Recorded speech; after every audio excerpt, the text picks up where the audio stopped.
Doctor Jaishankar, क्योंकि मेरे तो बहुत ही फेवरेट हैं और बहुत से पाकिस्तानी मुझे इस बात पे नाराज भी हो जाते हैं कि मैं उन्हें फेवरेट क्यों बताती हूँ।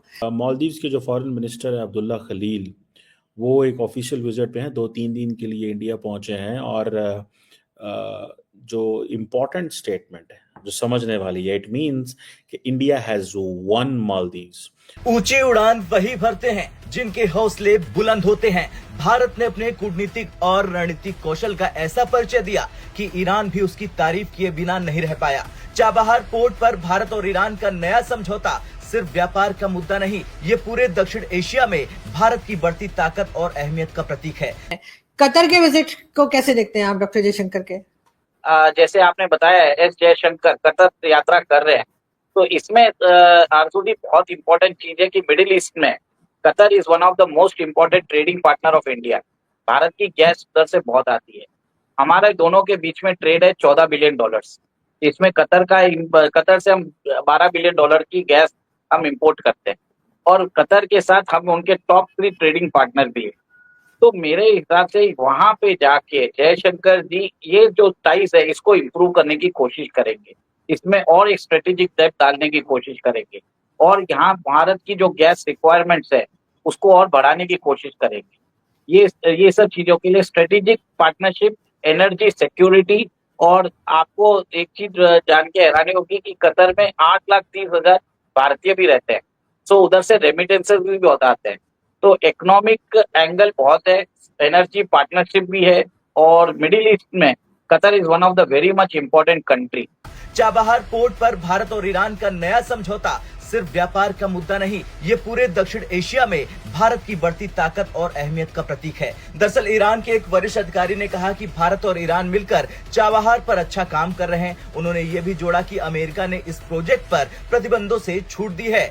भारत के निवेश और ईरान के साथ तालमेल को देखकर लगता है कि ये पोर्ट सिर्फ एक व्यापारिक समझौता नहीं बल्कि एक रणनीतिक कदम है। इतना ही नहीं, इसे देखते हुए ईरान ने भारतीय पर्यटकों के लिए वीजा फ्री एंट्री का ऐलान भी कर दिया है। ये कदम दोनों देशों के संबंधों को और गहरा करेगा। चाबहार ईरान के सिस्तान और दूसरी तरफ बलूचिस्तान प्रांत में स्थित एक ऐसा पोर्ट है जो सीधे हिंद महासागर से जुड़ा है। ये पोर्ट भारत के लिए खास इसलिए है क्योंकि इससे पाकिस्तान को बाईपास करते हुए अफगानिस्तान और मध्य एशिया तक सीधा व्यापारिक मार्ग मिल जाता है। सर, जो है वो हमने ये देखा कि चले यूरोपियन कंट्रीज और अमेरिका वगैरह के साथ तो टर्म्स अच्छे हैं ही मोदी सरकार की, या कह लीजिए पीएम मोदी की गवर्नमेंट की, लेकिन गल्फ कंट्री के साथ भी हम देख रहे हैं कि आप लोगों के टर्म्स जो है काफी बेहतर होते चले जा रहे हैं। वो जो उनको हाईएस्ट सिविलियन अवार्ड मिल रहा है वो तो खैर अलग ही चीज है, लेकिन अब आप गल्फ कंट्रीज के साथ भी काम कर रहे हैं, जबकि वो हमारे यहाँ तो सर हम समझ रहे थे कि आप बड़े मुस्लिम्स के दुश्मन है, और वो गुजरात और क्या क्या हमारे यहाँ तो बताया जाता है बड़ा लंबा चौड़ा। तो क्या ऐसा मोदी जी ने किया है कि गल्फ कंट्रीज उनके साथ काम कर रही हैं? देखिए, एक तरह से आप देखिए कि ग्लोबल मीडिया ने मोदी जी को बहुत बड़ा डिमोनाइज किया है, बट पिछले 10 से 11 साल में जैसे आपने बताया कि 8 मुस्लिम नेशंस ने अपना जो हाईएस्ट सिविलियन ऑनर अवार्ड है वो मोदी जी को दिया है। ठीक है, आपने देखा है कि यूएई में तो हिंदू टेम्पल भी खोल दिया है।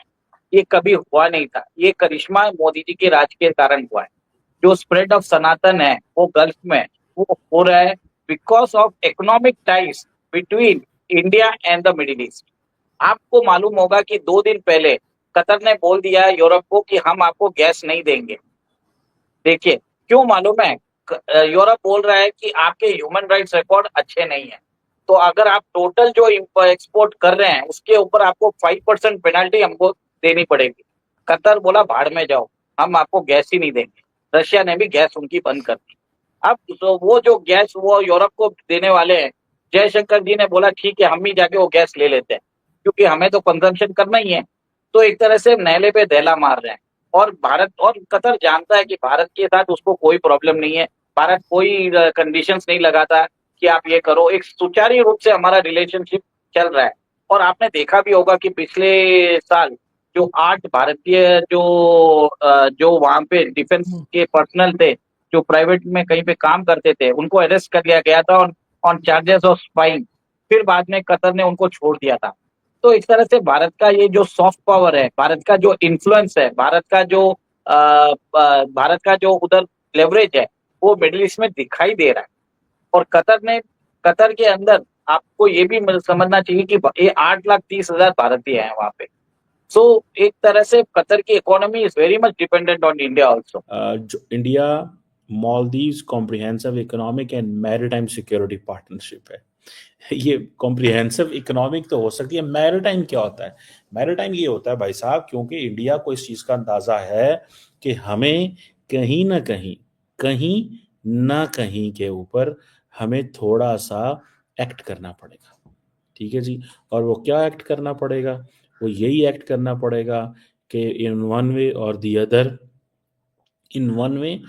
दी अदर दोनों मुल्कों को एक दूसरे के करीब आना होगा। सो मालदीव जो है उसके यहाँ पे इंडिया जो high impact community development project चलाता है, और ये जो high impact community development project है, ये मैं आपको बताता चलूँ कि ये और भी जगहों पे इंडिया चला रहा है, लेकिन ये जो high impact community development project है, इसका मतलब है कि हम बड़े हाई लेवल पे इंगेजमेंट इनके साथ करने जा रहे हैं।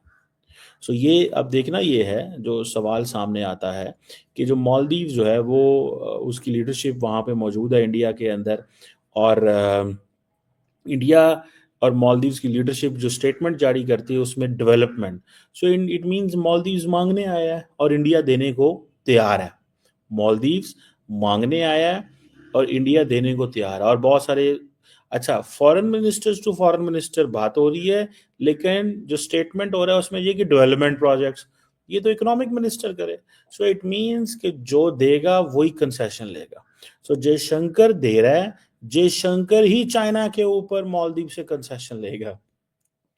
सो ये जो चीज़ है ये इम्पोर्टेंट एंड समझने वाली है। और इसमें आप ये समझ लें कि जो इंडियन ओशन रीजन है, जहाँ पे वो चाहते हैं कि जैसे तैसे जो भी हो, इंडियन ओशन रीजन के अंदर इंडिया समझता है चाइना को नहीं घुसने देना हमने यहाँ पे। सो इंडिया मालदीव्स की क्यों इतनी रिस्पेक्ट करेगा? सवाल है ना भाई। वो इसलिए करेगा कि बिकॉज चाइना के लिए, और चाइना वहां पे बैठा हुआ है। अभी मैं आपको मजे की बात बताऊं, अभी इंडिया के चाइना से मामला ठीक नहीं हुए। अभी एज वी आर स्पीकिंग, जैसे मैं आपसे बात कर रहा हूं इस वक्त, ठीक है जी, जब मैं आपसे इस वक्त बात कर रहा हूं, इंडिया ने चाइना से एक नई कंप्लेन लॉन्च कर दी है। इससे आप वो जिसे कहते हैं कि वो जिसे कहते हैं ना कि एक चीज़ है, मिसाल के तौर पे इंडिया ने कहा है कि they have shown concern on Chinese building dam on the river that flows to India.